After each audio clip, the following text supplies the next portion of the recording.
amateurs. Il y a une bonne population de radioamateurs, mais les OM pratiquant le 11 mètres à Paris, il y en a 2 ou 3, pas plus. Hein. C'est pas possible maintenant. Les autorisations d'installation des antennes sont compliquées et très onéreuses.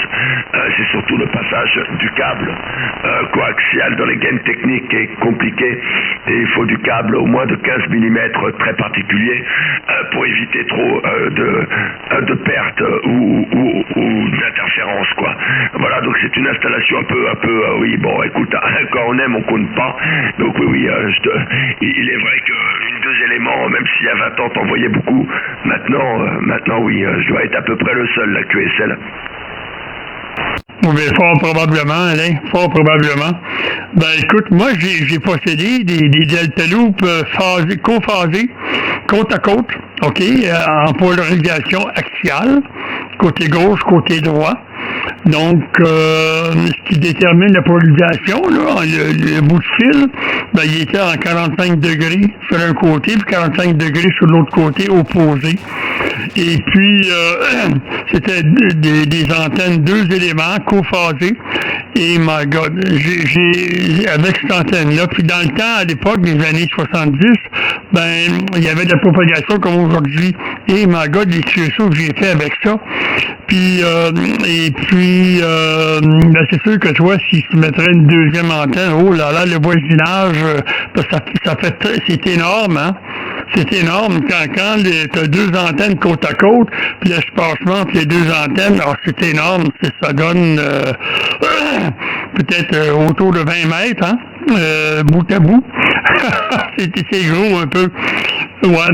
Mais comme tu es là, probablement, c'est la chose la plus acceptable. Mais remarque que juste 2 éléments, Delta Loop, moi je suis un accro des quads, hein. Absolument. J'en ai construit plusieurs, des Cubicle Quad, des Diamond Quad, des Delta Loop. Oh my God! On a tout le temps des résultats, puis beaucoup moins bruyants. Hein, une quad en réception, beaucoup moins de bruit qu'une antenne verticale Yagi, de style Yagi avec des éléments. Ben, t'es pas mal chanceux d'avoir ta Delta Loop au cœur de Paris, je crois bien, Alain, hein? À toi, le micro?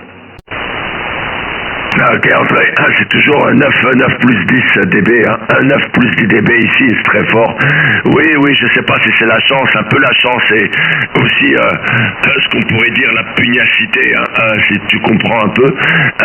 Oui, parce que bon, ça a quand même duré à peu près 6 mois, hein, 6 mois de négociations, André, hein, avec des allers-retours de courrier et de mails, hein, de services juridiques et de professionnels, hein, parce que bon, ici en France, on a le droit en théorie de mettre des antennes, mais bon, voilà, tu connais un petit peu le droit, hein, entre ce qui est marqué et ce qui est appliqué, les interprétations sont parfois à l'opposé.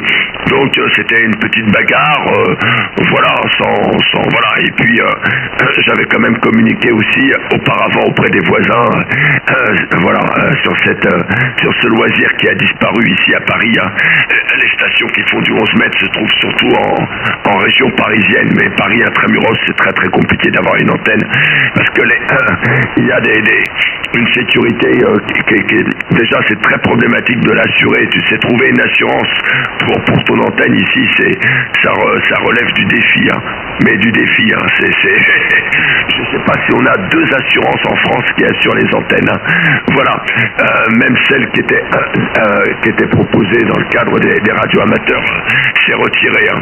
Donc tu vois, rien que pour assurer l'antenne, c'est déjà cette première étape là qui est très compliquée là. Mais là où j'ai transpiré, c'est le passage du câble, hein.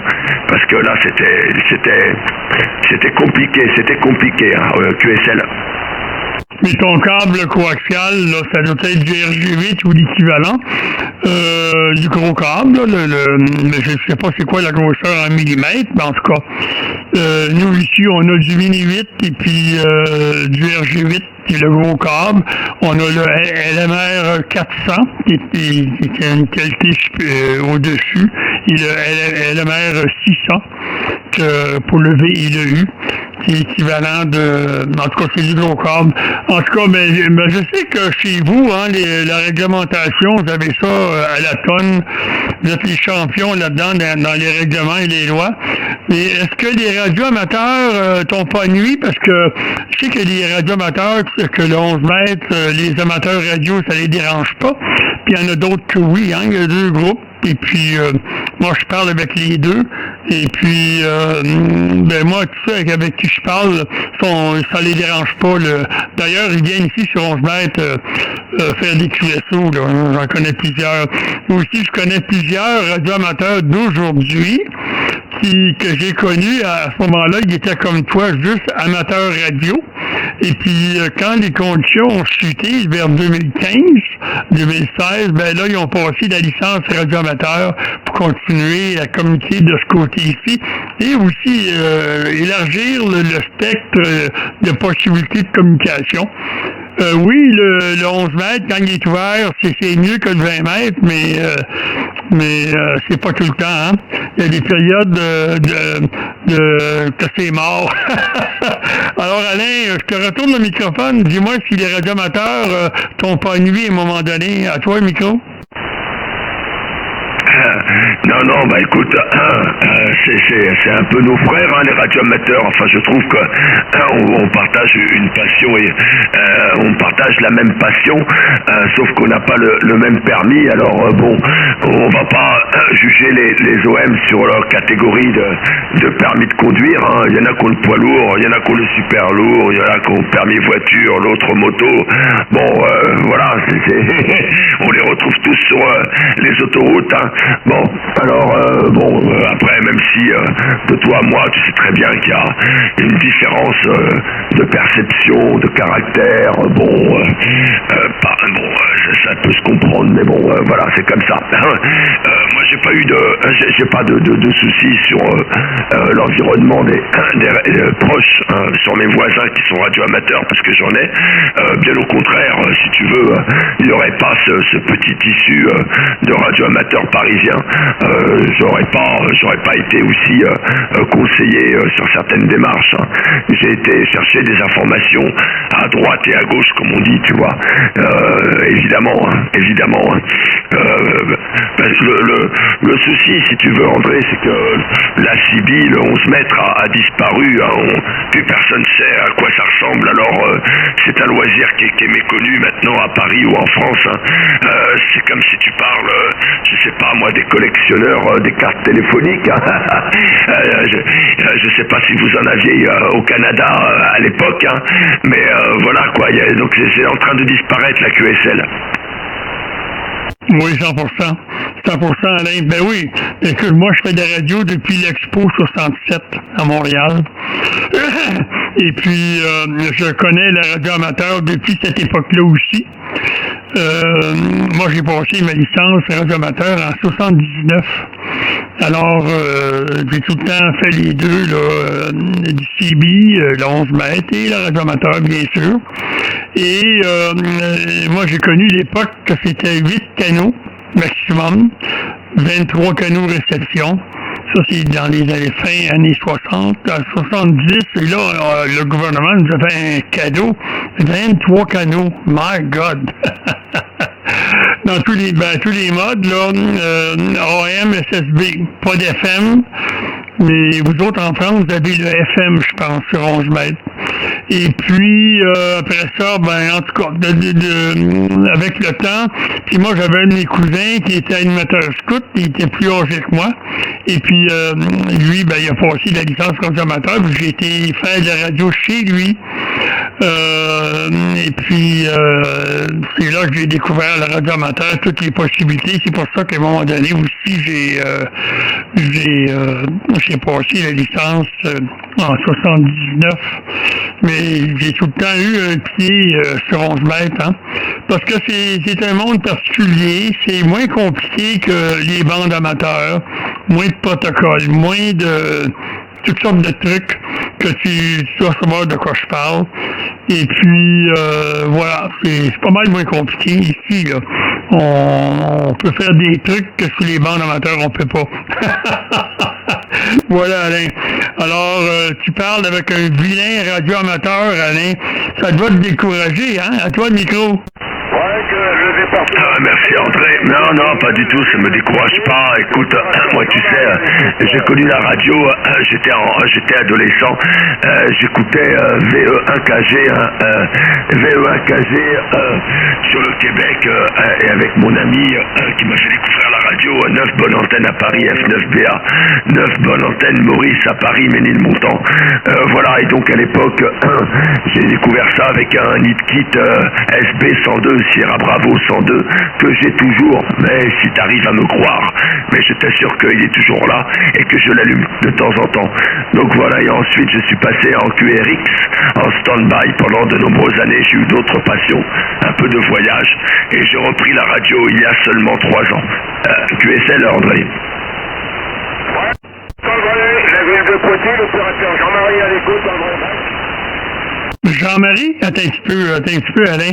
Qui est-ce qui est venu, là? C'est pas costaud, c'est tes mobiles, là. Jean-Marie? Oui, affirmatif, merci André. Bonjour, amitié 73, André, unité Victor Lima. 3752 3752 sur le département 86 sur le Poitou-Charentes et la ville des Poitiers. Ok, André, à vous. OK, ben je vais te reprendre quand je vais avoir terminé avec Alain. Là, je suis en QSO avec Alain présentement. OK, à plus tard. Si tu es patient, ben on va pouvoir prendre un QSO puis élaborer s'il est patient. Le secret, c'est la patience. Voilà. Ben oui, ben écoute Alain, bon, là ça fonctionne. OK. Donc, où est-ce que j'en étais? Moi, là, j'ai perdu le fil parce que ma caméra s'est éteinte et puis j'ai une nouvelle caméra et puis, oh merde, à un moment donné, elle ferme tout seul. Il y a quelque chose d'un paramètre qui fonctionne pas. Et parce qu'il m'arrive, quand j'ai un QSO intéressant, ben, je l'immortalise. Tu vois, j'enregistre, je filme le QSO. Et puis, j'envoie ça sur ma chaîne YouTube. J'ai une chaîne YouTube, Alain, qui, tu peux la trouver en faisant la recherche. C'est Radio Amateur et Amateur Radio. Si tu tapes ça dans YouTube, là, ça devrait sortir. Puis là, il y a plein de QSO, autant Radio Amateur que Amateur Radio, que le 11 mètres. Voilà. Et puis maintenant, ben c'est ça. Si tu vas être dans mes souvenirs, Alain, qu'est-ce que je veux... Ah oui, ben, entre-temps, si j'aimerais ça avoir ta photo. La photo de ta Delta Loop sur le toit, je sais pas si tu as ça ou avec ton téléphone, tu peux... j'aimerais donc voir ça, le Delta Loop à Paris. Ça doit être unique, hein? Eh my God! Puis tant qu'à y être, une photo de toi-même également, genre photo passeport, là. Tu sais, comme... les photos qu'ils prennent là, pour quand ils font une arrestation, là, ils mettent des numéros en dessous, là. En tout cas, ou rechercher dans ce genre de photos-là. Alors, ben c'est ça, Alain. Alors, je te retourne le microphone avec grand plaisir, Alain. Ok, André, pas 100% QSL, il y a eu beaucoup de fading, beaucoup de fading, et j'ai pas entendu l'autre OM qui s'est manifesté en fréquence. Voilà André, je te disais simplement que moi j'ai découvert la radio avec un hit kit SB 102, avec un OM à l'époque qui avait le call F9 bonne antenne, voilà, et VE1KG, voilà, je sais pas si tu les as connus. Voilà André QSL. Non, ben c'est difficile, parce que le monde des radioamateurs, c'est énorme. C'est énorme. Pour que je puisse connaître un radioamateur que tu connais, il faudrait qu'il soit mon voisin. C'est à peu près la seule manière. Ou que lui fasse du 11 mètres, puis en tout cas, c'est très difficile de dire connais-tu un tel, oh my God. Peu probable, Alain, à toi le micro. Ouais, non, c'est vrai ce que tu dis, hein, c'est vrai ce que tu dis, ok, très très bien. Et dis-moi André, avec toutes les expériences d'antenne que tu as fait, alors, mettre en phase des delta loop ou des quads là, je crois que le plus souvent c'est les quads qui sont mis en phase, je sais pas là. Tu peux m'en dire deux mots en bref, hein. Tu as remarqué vraiment ça fonctionne vraiment mieux là, c'est vraiment très intéressant d'utiliser avec tout ce que ça comporte au niveau du matériel quand même. Tu as souvent trafiqué avec des doubles quads ou doubles delta loop, hein, c'est un retour. Oui, ben ok, en quad, ça va mieux. Ben, Yagi, les deux, que ce soit Yagi ou quad, c'est pas un problème. C'est juste dans la manière de synchroniser les antennes. Il y a une procédure qu'il faut connaître. Et puis, il faut fabriquer un harnais pour phaser les deux antennes. Et puis, si jamais tu veux en savoir plus, ben, je peux t'envoyer des plans de la Delta Loop et puis tous les détails. Voilà. En tout cas, je sais pas si tu veux faire ça chez toi, mais c'est c'est audacieux. Ouais. Mais ok, maintenant, phaser des antennes, l'avantage, ben, c'est la directivité. C'est plus directionnel. Ok, quand tu tournes dans un endroit, c'est surtout là. Puis chaque côté, puis en arrière, là, c'est coupé de beaucoup. Et puis dans le cas des Delta Loop côte à côte, ben au niveau du QSB, il y en a beaucoup moins. Et aussi avec les stations mobiles, mettons que tu es en QSO avec une station mobile, ben il va y avoir moins de fading à cause de la double polarité. Alors, en tout cas, dans le cas des Delta Loop, il y a beaucoup d'avantages, Alain, à toi.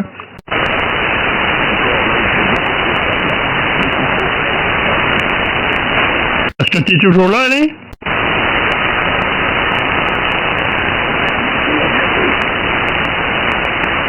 Ouais, je pense que je t'ai perdu, hein, la propague a foutu le camp.